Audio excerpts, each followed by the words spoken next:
Am I the a-hole for being surly, rude, and mean at the wedding and leaving early? Plus updates. Original post. I was asked to be a member of the wedding party. Despite this, I was the only person, not only the wedding party, but also at the ceremony, who wasn't allowed to have a +1. This was an outdoor wedding with limited seating, and these people don't give a crap about COVID, so it wasn't about that. I was told it was because my relationship wasn't serious enough despite us being together for a year. That only engaged or married couples were invited, and that they didn't want some random guy in their wedding pictures who I might not even be with later in the future. They don't want to have to look at some random guy in their pictures even though he wouldn't have been in any of the post pictures at all. Maybe just in the background of crowd shots. There have been zero conflicts between them and my boyfriend. And he's a nice and mild-mannered guy who gets along with everyone, so I don't think it was about him personally. I get to the ceremony and find out that literally everyone else has +1. Not just married couples, but there are couples there who have been dating for less time than me. This is when I started feeling surly. I smiled and played my part during the ceremony, but inside I was very surly and angry. We then got to the reception, which had way more people than the ceremony. This is where all the more distant friends were invited, and everyone there had a +1. I was literally placed at a table as the one single person, and everyone else at the table was a couple. Some at the table were other members of the wedding party, but others were random distant acquaintances. People started asking me where my boyfriend was, and I said I was told he wasn't invited. They asked why, and I said I had no idea why. This is when I started letting my surliness show and started acting rude and mean, because I was humiliated. And then I was brought into conversation with the couple's male friend Dean. I was previously told that Dean has a crush on me, and I made it clear I wouldn't be interested even if I were single. Even after that, they kept trying to message me and I ignored him. But now the people who brought me into conversation with Dean were like standing around staring at us and giggling behind their hands, like they thought they were Cupid matchmakers. Dean was absolutely a participant in this. I was meaner to Dean than I've ever been to anyone in my entire life.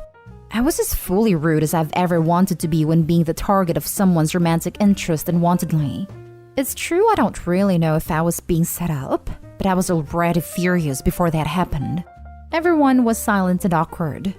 I went back and finished my meal, and as soon as I was done, picked up my purse and left and went straight to my boyfriend's house, skipping most of the reception, cake cutting, speeches, and everything. I'm now being told by the couple that they're hurt and confused why I left so early. I haven't replied. Edit. I didn't want to describe the conversation because people would probably think really badly of me if they saw how horrible I really acted. But screw it. This was toward the end of the meal and some people are still eating and some people are just partying, standing and talking, circulating around the room. I was eating and someone comes over to me goes, "Hey, could you come over here for a second? Someone has a question for you." Already I was suspicious because that was a scenario straight out of the second grade lunchroom. But fine, whatever, maybe it has to do with my bridal party stuff. So I come over and who is standing there but Dean, looking really smug, and a few other people are standing there who are already giggling. So I already start feeling angry. Because again, this is reminding me of the second grade lunchroom scenario, and I'm already imagining how it's going to go. He actually started out with, "Hey beautiful," and I went, "What do you want?" in an angry tone. I think he sensed that this wasn't going to go like what he had in his mind, but he continued what he obviously planned out. So he said, "I just wanted to ask you something," and I said, "What?" He went, "There is something wrong with my phone. Can you help me fix it?" I said, "I don't know anything about phones. Sorry, can't help you," and turned around to go back. And he went, No. What's wrong with my phone is that it doesn't have your number in it." And I just went off, because I already made it clear I was not into whatever this was, and I already turned to leave. But he interrupted me leaving and kept going despite it all. I was furious because I was already angry, plus he wasn't paying attention to how I felt or caring about it. So I felt like he deserved what I was going to give to him. I raised my voice and said, "Dean, F off and leave me alone. No, you can't have my freaking number. No, I don't want to go out with you. I don't want to talk to you. I'm not attracted to you. I don't want anything to do with you. You are not interesting or attractive to me at all. I want you to leave me the heck alone. He was looking down during all of this and not at me. And I said, I want you to look at me and agree you're going to leave me alone from now on. Yes or no? And he said yes, and I said, look at me and say yes. So he did. So I turned around and left him alone after that. I know I humiliated him and I did it on purpose. I had to admit that, but it's true. Even though I raised my voice, it was loud in the room, so only the people standing nearby at one unrelated table nearby heard it. Now for the top comments before reading the little update. Wow. There are layers to this like a freaking parfait made entirely of dog crap in different stages of decomposition, and it just kept getting worse. From the title, I thought you were the a-hole. Then it was like, okay, maybe it's everyone sucks here. Then it got to not the a-hole and kept on trucking into how the newlyweds and Dean are huge a-holes and just kept on going. Honestly, you are absolutely not the a-hole, and in fact should be commended and not engaging in some fully warranted a-hole behavior of your own. Because I absolutely do not consider rudely rejecting Dean's advances to be a-hole behavior when he is complicit in his setup attempt from hell. I think at the very least you would have been completely justified in not only leaving early, but taking your wedding gift with you because these people are not your friends. I'm still so angry about the entire thing. I wish I had told them to go screw themselves the minute they called my boyfriend some guy I might not even be with in the future. My relationship is one of the most important things in my life, and my boyfriend is precious to me. You need to cut them out immediately. They have already proven they don't care about your feelings by ignoring the fact you previously said you do not want to date this dude. If he contacts you again, get a restraining order because this is some next level diabolical manipulation, and I GTFO this environment ASAP. Which I would find absolutely hilarious, considering they don't want some random guy in their photos when they look at them later in life, but now have to look back at photos with some random girl they're not friends with anymore. LMAO. Not stay home. If you were seriously singled out like that as the only major exception by someone, either the wedding couple or anyone in the wedding party, I probably would have been more angry. Honestly, I was the most mad about how they disrespected my boyfriend in the relationship, calling him some random guy and saying I might not be with him in the future. Like, what the heck kind of way is that to talk about my relationship that's extremely important to me? Not stay home. You were treated blatantly and fairly, and it appears that there was an ulterior motive. You'd be justified if you want no contact with everybody involved in this fiasco. Now for the update. Alright, after making this post, I emailed them back, and I started small just to see what they would say. All I said to start it off was, I was uncomfortable because I was the only one without a +1 after being told nobody but engaged or married couples would have them. Multiple people at the reception started repeatedly asking me where my boyfriend was, and I was getting more and more humiliated, especially since I was seated with 2 colleagues and their Tinder boyfriends. It was humiliating to be the only one singled out, and I was extremely upset. Here's the reply I quickly got. We just meant no +1s for the ceremony. It was perfectly fine for you to bring your boyfriend to the reception, and that's what we assumed you were going to do. That's what we always planned for. The reception being much larger and looser. We never heard from you about bringing your boyfriend to the reception, so we didn't plan for it, but it always would have been fine. This reply is some BS. That was never, ever said to me at all or presented as an option. I would have actually been fine with that as a compromise. Yes, this is a toilet paper answer. She's just trying to cover her butt. Was there an empty seat next to you? Nope. What kind of wedding doesn't account for everyone at the ceremony and the reception? She's been caught out and is lying. It's the weirdest thing I've ever heard. You're right, it's BS. Call it out. If that is the case, why was this option not brought up when I asked in person why I could not bring boyfriend? If you expected him, why did you not inquire as to why he did not RSVP? Why didn't you ask me what his meal choice was? You know very well you went out of your way to make sure he did not attend a reception with me, and you scrambling to come up with excuses at this point is incredibly weak. Even with all of that, I would have and plan to let it go if groom's friends, Dina's sneakers, person that brought you to the table, hadn't planned out a scheme to humiliate me in front of their entire table as a way of forcing me into accepting a date with a drunk and exceptionally creepy Dean. Even as I tried to politely walk away, he continued shouting pickup lines at me until I'd had enough. I don't know anyone else's names, but be sure to call them out specifically for their compliance. It is gaslighting, right? That is not the reply I expected, and it made me second-guess myself. Like, wait, did they say something about bringing him to the reception? But no, they didn't. If they were expecting you to bring him to the reception, there would have been a seat for him and presumably would have needed food preferences. Yeah, it seems like they were sort of framing it as blaming me, saying that they expected him to come at first, but because they never heard anything from me, they didn't go ahead and plan for him. Now for the last story.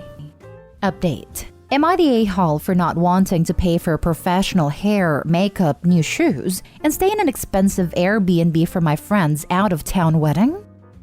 Original post. Hi all. My 28 female friend, 30 female, let's call her Brooke, is getting married to her long-distance boyfriend, 28 male, for 6 months. For background, I live in a city about a 16-hour drive away from where Brooke lives. However, the groom also lives in a different city from both myself and the bride, somewhere in between both of us. She will be getting married on her groom's farm in a different state about 6 hours away from me. A couple of days later, all hell breaks loose when Brooke's first list of requirements emerge in the group chat. 1. Makeup and hair must be professionally done and paid for by bridesmaid. $200 for both. 2. We must purchase nude flats and we may not wear heels. Around $30 to $50. As she is worried she and her groom will look shorter than us. 3. We must wear the jewelry of her choice. To be fair to her, she said this would be a barred gift to us once she decides what look she is going for. 4. Nails must be bare or in the mauve color she has selected for her dress. 5. The dress must be from the local boutique. 16 hours drive or a 3-hour plane flight away from me, and must be floor length with straps. The boutique doesn't ship, but my sister is picking it up, trying it on, and sending pictures. I texted her explaining I'm traveling for the wedding and I'm happy to pay the accommodation, airfare, and for the dress. But that if she was requiring professional makeup and specific non-heeled shoes, that she should pay for the extra things she wants. I explained that I am happy to pay for the usual things, but that my budget wouldn't allow for professional hair and makeup and new shoes. She said she would speak to her groom about allowing me to stay on the farm property, but that the makeup was non-negotiable. Fast forward again today. Brooke texts me and says she will have to renege on the offer she made to me to let me stay in the farmhouse on the night after the wedding. She reserved an Airbnb in the city, $200 a night, for the wedding party. However, she says she will only be paying for the night prior to the wedding. Brooke tells me that she thinks I should stay in the Airbnb she booked, since there is a 2-night minimum and she would like the money back. I politely declined and said I would try to find accommodations in the city for the night after the wedding, since there are some reasonable places to stay. I asked if there would be anyone to transport me back to the city since no cabs or public transportation will go there. Brooke says she will not arrange transportation for me unless I stay in the $200 Airbnb and pay her back for the cost of it. She said I may bring a tent or have to figure it out myself. I'm more than willing to pay for the dress, transportation, etc. The cost of being in her wedding right now is $1,256, including all travel expenses, dress, and extras she's asked for. Am I the a-hole? Now for the top comments before reading the update. Not the a-hole. Are you absolutely sure even going is worth it? I'm leaning really hard towards noping right out of this whole bizarre event. Not the a-hole. And all of this for a 6-month-old relationship. Brides have some of the most extreme cases of delusion/entitlement I've ever seen. Long distance at that. Not the a-hole. As someone planning a wedding myself, I would never demand my bridesmaid spend this much on something this specific. She should be footing that bill. I wouldn't bother going to a wedding where I'd have to spend $1,300 just for the wedding. I asked my girls to buy a navy dress on Amazon for $35 and show up. They looked beautiful, and I was giving them gifts. I don't understand the entitlement. I hope Opie knows she's not the a-hole, and I hope she doesn't waste her time and money to fulfill her friend's Instagram photo wishes. This is super considerate. I know the dress and looking presentable is part of it, so that makes sense to me. But it seems so focused on what I look like and how much I'm spending, and not at all in just being there to support her for her big day and having a good time. I do want to see her get married, but it seems like she wants me there for the Insta and that sweet, sweet purple aesthetic. Not stay home. You can't afford what you can afford and have been very upfront. Off topic, but long-distance fiancé of 6 months and groom's farm? Please let this be an example of people who met in farmersonly.com. Haha, I wish. They did meet online, but not Farmers Only. Let's just say this may be a scene out of Deliverance. It's bring your own bottle and cake will only be served to the groom and bride since it's too expensive. And now for the update. Hi again. Since one user said they would summon an internet ghost to hunt me if I was a bridesmaid in this wedding, here's an unsolicited update. After taking a day or two to think it through, I texted my friend and explained to her the following. Summarized. I think she's a great friend and we have a lot of great memories together. I was excited to make a new one on her big day. That being said, I couldn't afford the expenses she required, such as professional hair, makeup, specific shoes, and a chosen Airbnb. I explained that the $200 it would cost to attend is over my budget, and I simply could not afford the things she is asking for. I don't want to put her in a position where she would be compromising on things she wanted to accommodate my budget. So the best thing for me to do was to bow out of being a bridesmaid right now, so she can have ample time to find a replacement. I also explained that I had some concerns with how I was going to get off the farm after the night of the wedding, since she said she would only offer transport if I stayed in the shared $200 Airbnb. She was unsure who else would be staying there. I said I have to be in court for a trial 2 days after the wedding, and while I'm usually very flexible, I couldn't leave that part to chance since my career is important to me.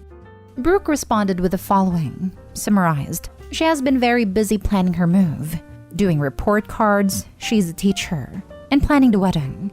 She felt that since I'm a lawyer, I should be able to afford everything she's asking for. For reference, I'm a very new government lawyer and have massive student debt. And says she deserves a bridesmaid who will meet her expectations and be able to support her. I am not sure how to respond to her, or if I will, but I do think I dodged a bullet.